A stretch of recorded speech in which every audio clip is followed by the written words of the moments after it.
I know Inscryption came out a while ago and I might be late to the party, but better late than never.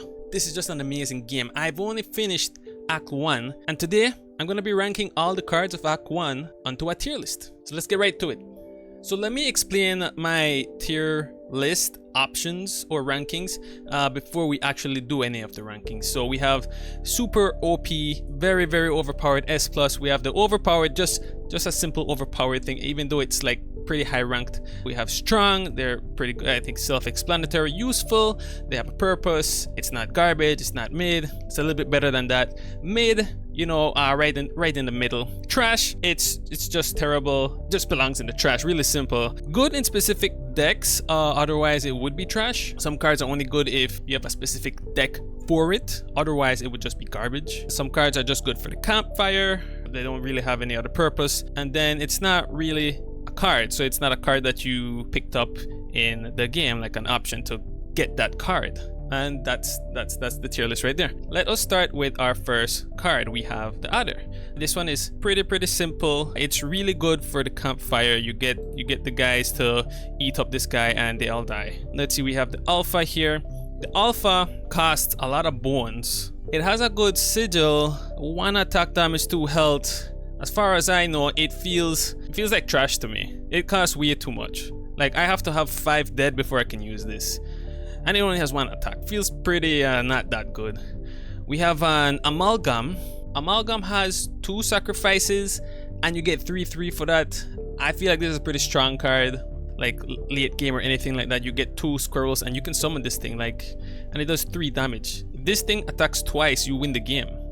We have amoeba, 2 bones. You know, you could bring this out early. Question mark on its sigil, so it's pretty hit or miss, but seeing as it is pretty cheap to play, depending on your cards, you can pull this out like first, or second turn, or first turn you could pull this out. So I'd say it's useful. For the worker ant, it's only useful in the ant deck, right? It doesn't have any other purpose than for ant decks. Let's see, the ant queen. You would think it belongs here in the good in specific deck, otherwise trash tier. But the ant queen actually produces ants, and for 2 blood, 3 health, and depending on the amount of ants you have, she comes out with 2. She can come out with 2 damage because she summons an ant, or she puts this in your hand and you play that. She might come out having 2 power, like 2 attack damage. So that's pretty good to have. Pretty useful, I think. So far, nothing mid. Let's see. We have a bat. Pretty costly, 4 bones, 2 attack damage. It flies. I'd say I put it mid, bro. I just put it mid. Using up 4 bones for something that only does 2 damage and is gonna die the next turn probably. I feel it's not very useful, but it's not complete trash too. So beaver summons wood besides itself. It has pretty good HP, but it's only 1 and you need to sacrifice 2 to get it. I feel like it should give you more than just 2 logs beside you. So I feel like it's either low, mid, high trash. I put it at mid. It might buy you like a few turns here or there. Pretty mid. I'd say mid. Let's say beehive. Hitting this thing produces more bees. I feel like it's also one of those things that just buys you time, in my opinion. In my pure opinion, it just buys you time. And if something is just there to buy you time, in itself is kind of useful to buy yourself time. But would I want to pull this card out? You see, this is the question. Do I want to pull this card out? I prefer not to, even though it's cheap. You know what? Because it's cheaper, I think I might put it at useful, just because it's a bit cheaper to bring out. So you could bring this thing out early game. Yeah, so this is what the beehive produces or puts in your hand. I believe it puts this card in your hand. So this card is not really a real card because you don't pick this up anywhere. This is what this card gives you. Okay, so that's why we have it at not a real card. The black goat, what else can we say about it? It is a goat, one of the goats. It's up there at OP, not like super OP, but it's really good. It's really strong. It allows you to sacrifice 1 but giving you 3 instead, so you could summon like a grizzly bear after sacrificing just 1 goat. It's really good. Let's see, we have the bloodhound, fairly expensive, 2 blood. It gives you 2 attack damage. It's kind of similar to ant queen. It can be kind of useful, but the sigil itself I feel kind of like garbage. it kind of just jumps in front of another card. It has decent damage for sure, and it's not that expensive. I'll put it in like, you know what, I'll put it at mid. The bullfrog, I feel, is like not that good at all. You summon this thing and barely does damage and dies really quickly, even though it has like 2 HP. The cage wolf, again, this thing is not a real card. The cat itself, let's see, really good if you want to sacrifice, because infinite sacrifices, and it's just 1 blood. I'd say it's useful. It's not like strong, like this card will make a big difference, because there are other ways to have consistent sacrifices to allow you to bring stronger monsters out onto the field. If it was the only way, it would definitely increase its value, but seeing that there are multiple ways to do that, I'd put it at B. I think it's useful for sure. The undead cat, I believe this is not a real card. Let's see, child number 13. I'll start with this one because this is a real card that you can get, and then I believe after child 13 wakes up, it becomes this other one that's down there. As you see, I gotta see what it turns into. It turns into a 2/1 and you summon it for 1 blood. That is actually not bad. I think 2/1, and it attacks each lane. Like, I'm looking at this sigil, right? This sigil makes this really useful. So when you sacrifice it, it becomes its awakened form. That's pretty good. Okay, knowing that, then this one will definitely be very useful because its awakened form is pretty good, right? You have 2 attacks for 3 lanes. You do 6 damage. If all 3 lanes are empty, we can win the game like that. It's highly unlikely that all 3 lanes will be empty at that point, but that's 6 damage in like 1 turn that you can't do, and that's pretty high. Would it be strong? I put it at high. I might probably put this high B. Probably put it high B, honestly. Let's see, cockroach with something that costs 4. I feel like the only use for this is its sigil, right? You get the cockroach, all you want is to transfer this sigil to something else that'll make that card more useful. Like, you wouldn't want this to like play on the field. This is trash. You don't want that. Let's see, the corpse maggots, 5 for this, but the sigil is pretty good, so when this thing dies, it brings out other monsters as well. Even though it costs like a lot, but the butterfly effect on it is pretty nice. I put it useful. The coyote, it costs 4, so like you have to have 4 of your cards in the graveyard before summoning this thing. It only has 1 health, bro. It's only going to be on the field for 1 turn, and that's it. High cost, low combat time. Like, it's trash, man. I don't want that. I don't want to draw this thing. Now the DOS. So the DOS, I believe, isn't strong, but it is useful. I believe it's useful because when you play this thing on the field, it summons 2 other bells beside itself, and this thing already has like a 2/2 on it. So, and anything that hits the bells, it hits back. So that would be in total 2/4 if anything hits it, and if he attacks, that would be 6 in total. So this thing could do 6 damage in total, not necessarily to the enemy directly, but to monsters as well. It's pretty useful, and I believe it also has an effect with the, what's it called, the tentacle monster, one of the tentacle monsters with the bell. So when this gets hit, he hits that as well. So in combination with this, it makes it even like more powerful, but we're not considering that. We're just considering it on its own, but I just had to like throw that out there. Now to the elk fawn. Now the elk fawn, pretty interesting. It will move different places on the field as the turns go by, and I really don't like that. I'm not a fan of that because I want to be able to control who my monsters hit.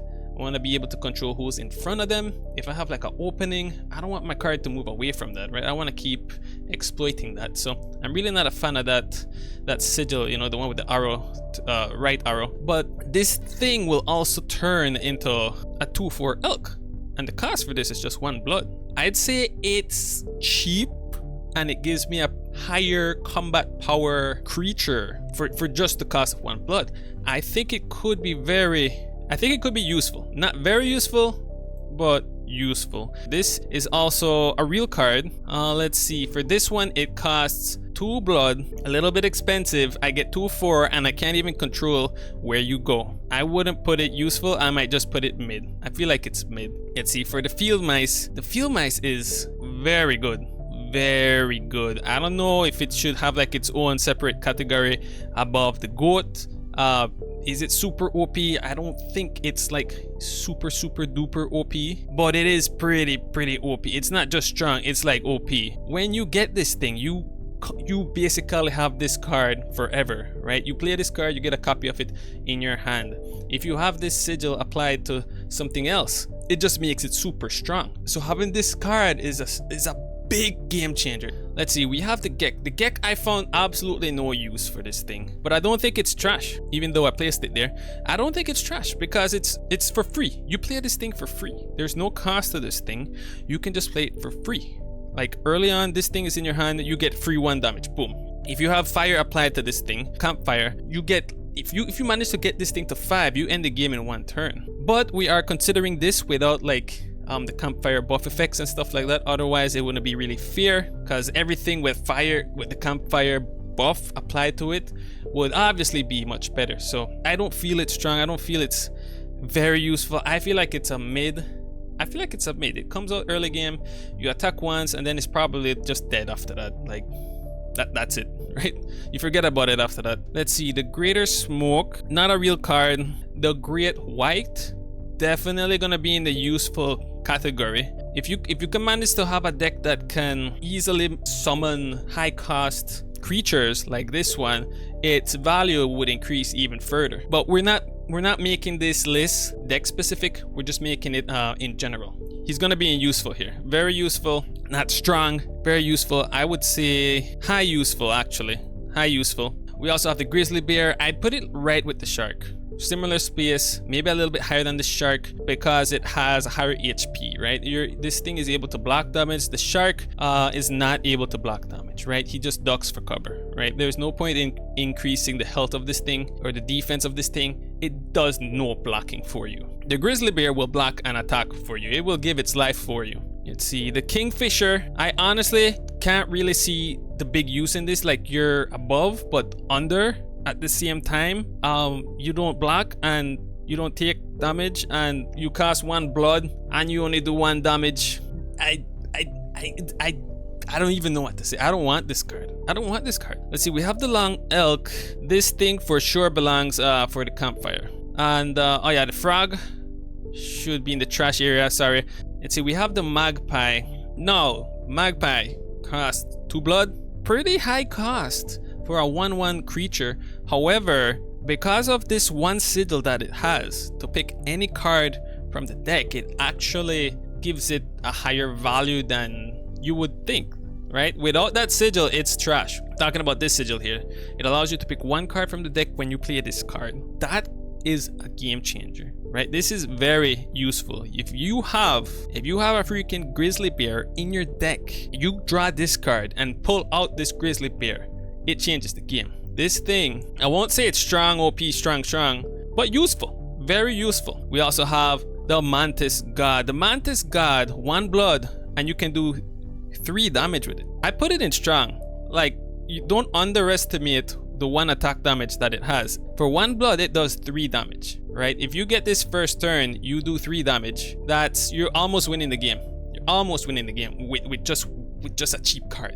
Next would be the Mantis. The Mantis, similar to the Mantis God, pretty good sigil, also cheap. So it's kind of like a lowered version of the Mantis God, but it costs the same. So obviously it's not going to be as strong as the Mantis God. Would it be useful? The sigil makes it really useful. Again, I think that belongs in the B category. The Moleman is a cheap card that provides you with a lot of defenses, right? You have a 6 HP Moleman card for just 1 blood. If you gotta buy time, this thing is gonna buy you an entire day if you need it. Very useful card, pretty simple, pretty straightforward. Okay, and next is the Mole. It's kind of similar to the Mole guy, except that it's a less tankier one. It's really similar to the Mole, man. It costs the same, doesn't block everything, it can't do any damage, so it could be pretty useless if you have this thing on the field. Like, think about it, right? For the Mole man, if he doesn't do damage, but he can block everything, right? Everything above him, he can block, so he won't be useless.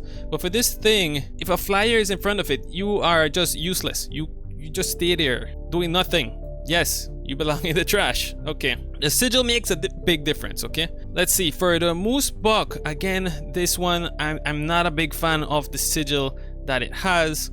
High cost card, low damage, high health. This feels like a defensive card, but if I'm bringing out something that has high blood, I want it to make a bigger impact. If this is not in the specific deck, I feel like it wouldn't be that high up on the tier list, honestly. Like even if it is for a specific deck, I don't feel it would be that good. Probably put it mid. Yeah, just because of the sigil, high cost. I'd say it's mid. Let's see, strange larva. Okay, the strange larva is quite an interesting one, right? It costs only 1 blood, gives you high defense, and it will transform. What will it transform into? The transformation is what makes this thing useful, right? It's not strong or OP, but it's useful because of the transformation. So it has 2 forms after its base form. So it's like Super Saiyan. This is he's in his base form. This is Super Saiyan 1. He doesn't go to Super Saiyan 3. But the strange pupa, weird word, pupa, again, not a real card. You need the base card in order to get these, so these are not real cards. It goes into the strange pupa, then it becomes the Mothman, and 7-3 Mothman is insane. It's really good. It's really good. Honestly, if you can get to a 7-3 Mothman, this thing would actually be good, like really strong. Now that I think about it, if you can get to your final form and you're winged, so not many things are gonna stop you. You win the game, right? That's 3 turns, only 1 blood. In 3 turns, you might win the game. That's actually strong now that I think about it. Okay, the opossum, 2 blood, 1, not blood, I mean bone. Does it belong in trash? It's cheap. Because of the cheapness, I don't expect much from it. It's mid.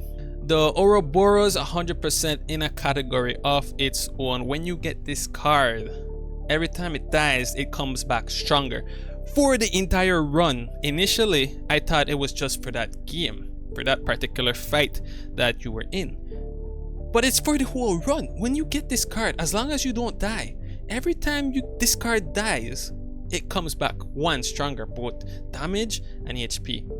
Insane. Purely insane. Super OP, S+, in there by itself. There is no other card that will topple this one. The Packrat, when you summon this card, it gives you an item for your bag. Very useful. Is it strong? Arguably maybe high useful, low strong, because the items can make a big impact on the game. I'd still keep it I'd keep it here, I think. For 2-2, you get 2-2. Fair. That sounds fair. And then you get an extra item on top of that can change the game. Very useful. Pelt, not a real card. Wolf pelt, not a real card. All the pelts, not a real card. Porcupine. I'd probably put it low useful, high mid. Low useful, high mid. For the mere fact that every time something attacks this, it gets 1 attack damage done back to it. So if something like early game, right? This is an early game card. If something is like 2 HP, it attacks me. I attack it back. That's 2 HP. It's dead. It's dead, right? With this card. So I feel like it's a pretty good early game card that you can use just to kind of like get yourself going at the start. For the pronghorn, let's see. It attacks 2 lanes and it moves all over the place. Again, I'm not a fan of that one. But that 1 sigil kinda increases its value for me just a little bit, but the cost on it, a little bit costly for something that I can't really control. It's like, I feel like it belongs with the elk, but stronger than the elk. It's probably high mid, I feel. Either high mid or low B. You know what, I'll put it low B. The rabbit, not a real card. Let's see, the rat king, for 2 blood, I get 4 bones back, right? 4 bones that I can use to summon bone monsters. I feel trash or mid, honestly. I feel trash or mid, and the reason is because it costs a lot to bring this thing out, right? 2 blood, and its only purpose is to die. I spend so much on you, and your only purpose is to die. Really in between. I'ma keep it low mid.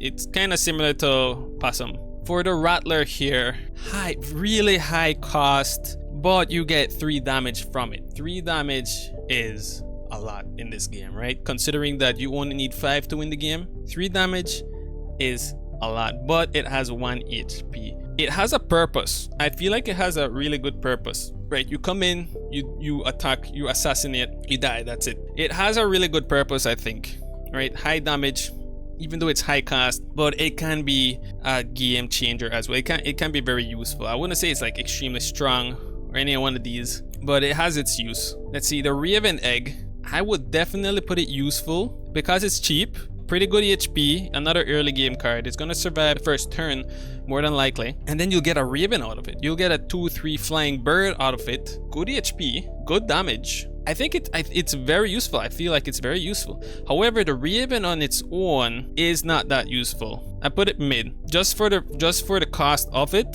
I put it mid. It costs too much for just these stats. Let's see, we have the ringworm. The ringworm has no use in battle. The only use is for the campfire. Pretty clear. Also, I've heard that the ringworm, there's a part of the game in Act 1 that asks you for a ring. If you have a ring, I kind of forgot which part exactly. It might be referring to this ring here. So I don't know, you guys might have to like double check that if that's true. Let me know in the comments if that is true or not. But as far as I know, it's really good for the campfire. Okay, now we have the river otter. I'm not a fan of this sigil as well. I have to say I'm not really a fan of it. 1 blood for 1/1. It just comes out, doesn't do much. I'd probably say mid. I don't know if it's trash.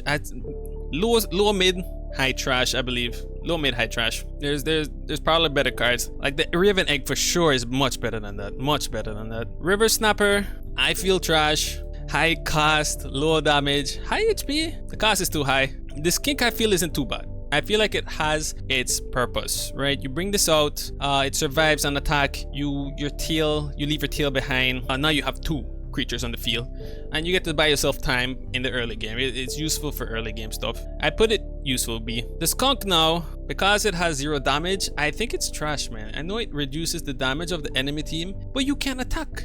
You just staying there, stinking up the whole damn place, and do nothing. I feel it's trash. The smoke, pretty good, but not a real card.